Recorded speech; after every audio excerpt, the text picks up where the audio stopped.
see along with me, if you see this periodic table, so you can see very closely that this periodic table is divided into 4 blocks: S, P, D and F. और जैसे मैंने आपको बताया था कि ये बहुत कम किताबें ये बात बताती है जो मैं बोल रहा हूँ कि that the whole periodic table is divided into 4 blocks and these blocks they do have their names. And what are these names? We all know, मैंने आपको बताया है कई बार. S stands for sharp, P stands for principal, D stands for diffuse and F stands for fundamental. So we have S, P, D and F blocks. Coming back to the point we are going to discuss about, जैसे मैंने इसके बारे में आप लोगों को पहले भी बताया that we are going to discuss about these 4 blocks and their distributions in the periodic table. This division is based upon this factor that the last electron enters the which particular orbital. What? The last electron, it enters into the particular orbital. I mean that orbital in which the electron. If I'm talking about S block, that means the last electron is entering the S orbital. If I'm talking about the P block, the last electron is entering the P orbital. If D, then D orbital, and F, then F orbital. On that basis, जैसा मैंने आपको बताया था, अब हम लोग इन्हीं के बारे में थोड़ा सा डिटेल में पढ़ेंगे. बहुत ध्यान से समझिएगा. We will be now studying about the S block elements. As you can see, the entire S block is the very first block of the periodic table, and it is divided into alkali metals as well as alkaline earth metals. The entire S block is divided into alkali metals and alkaline earth metals.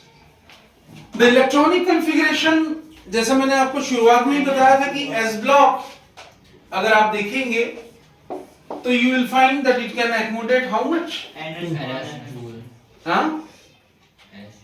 NS122. Clear? So it can accommodate at the most 2 electrons, and that is why we have alkali metals 1s1 and this is alkaline earth metal 1s2. आइए इनको detail से थोड़ा सा पढ़ने की कोशिश करते हैं. जैसा मैंने आपको बताया था, S subshell has only 1 orbital and that is S orbital, so it can accommodate only 2 electrons. Clear? और यहाँ पे as you all know कि अगर हम लोग देखेंगे तो you will be following and you will be knowing. खैर इसमें ये चीज याद रखेंगे that the first is alkali metals. You have lithium, sodium, potassium, rubidium, cesium and francium. Then after we have the second beryllium, magnesium, calcium, strontium, barium and radium. This is alkaline earth metal. Hindi में इसको क्षारीय धातु और क्षारीय मृदा धातु बोलते हैं. That is the reason that one is called as the alkali metals and another one is called as alkaline earth metals. These are also being categorized into the representative elements. The most reactive element in the entire periodic table, पूरे periodic table में अगर सबसे ज़्यादा reactive element है तो you will find it there present in the S block. बहुत सारी properties हैं इनकी. बड़ी जल्दी oxidize हो जाते हैं, बड़ी जल्दी tarnish हो जाते हैं, highly reactive हैं, etc. etc. etc. थोड़ा सा कुछ इनकी प्रॉपर्टीज के बारे में जानने की कोशिश करेंगे और जनरल कैरेक्टरिस्टिक्स देखेंगे. जैसे मैंने आपको बताया था, their general outer electronic configuration is ns2 1 to 7 or ns2 1 to 2 or 1 to where the value of n goes from 1 to 7. जैसा मैंने आपको इसके बारे में 2 to 7 ये पहले ही बताया था. Let us see some of the properties of S block elements. Clear है ना? और इसमें S block में कुछ 2 exceptions हैं. कौन-कौन से 2 exceptions हैं? Helium belongs to the S block. Helium belongs to the S block. Clear? लेकिन actually helium की जगह मैं शुरू से बताते आ रहा हूँ. Helium की जगह S block में है. Helium की जगह कहाँ है? S block में है. लेकिन because that it is not justified with them, it has been kept into the halogen group. Because helium needs to complete its duplet and all the zero group elements or the noble gases, that is neon, argon, krypton, xenon and radon, they are needed to also complete their octet. इसीलिए helium की जगह कायदे से यहाँ होनी चाहिए, but उसको जगह दे दी गई है कहाँ पे? It has been kept just above the noble gases and that is still not justified. इसीलिए आज भी periodic table में दो elements के लिए कोई proper जगह नहीं है and that is helium and hydrogen. They have been not assigned special places in the periodic table. Helium and hydrogen इनके लिए आज भी कोई एक fix जगह जो है places जो है वो निर्धारित नहीं. थोड़ा सा इन एक्सेप्शंस के बाद हम लोग आगे चलेंगे. जैसा मैंने आपको बताया था कि हाइड्रोजन और हीलियम, ये हाइड्रोजन तो खैर अपने यूनिक बिहेवियर के लिए भी बेचारा it has been named as isolated element. कुछ प्रॉपर्टीज देख लेते हैं. इनमें से अधिकतर एलिमेंट्स, एस ब्लॉक के अधिकतर एलिमेंट्स, जैसे they are very soft metals, lithium, sodium, इनको आप चाकू से काट सकते हैं. They are very soft metals. तो first property is that of the S block elements, अगर आप देखेंगे तो they are very very soft metals. इनकी ionization enthalpy बहुत कम होती है. इनकी ionization enthalpy, what is ionization enthalpy? The amount of energy required to remove an electron from its outermost shell, so as to convert that element into an electropositive atom.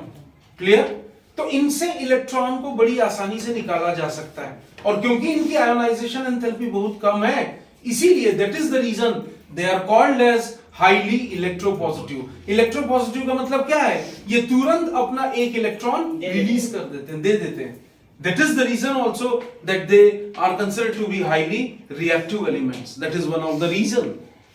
इसके साथ साथ अगर आप देखेंगे कि ये बहुत जल्दी वैलेंस इलेक्ट्रॉन को लूज कर जाते हैं. Just now I told you that ये एक इलेक्ट्रॉन देता है ताकि ये अपना nearest noble gas electronic configuration complete कर सके और ये दो इलेक्ट्रॉन देता है ताकि ये भी अपना nearest noble gas electronic configuration जो है वो कंप्लीट कर सके.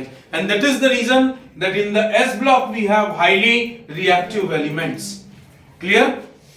Amongst the entire periodic table, you will find that in S block we have the highly reactive elements. Clear? And you will find,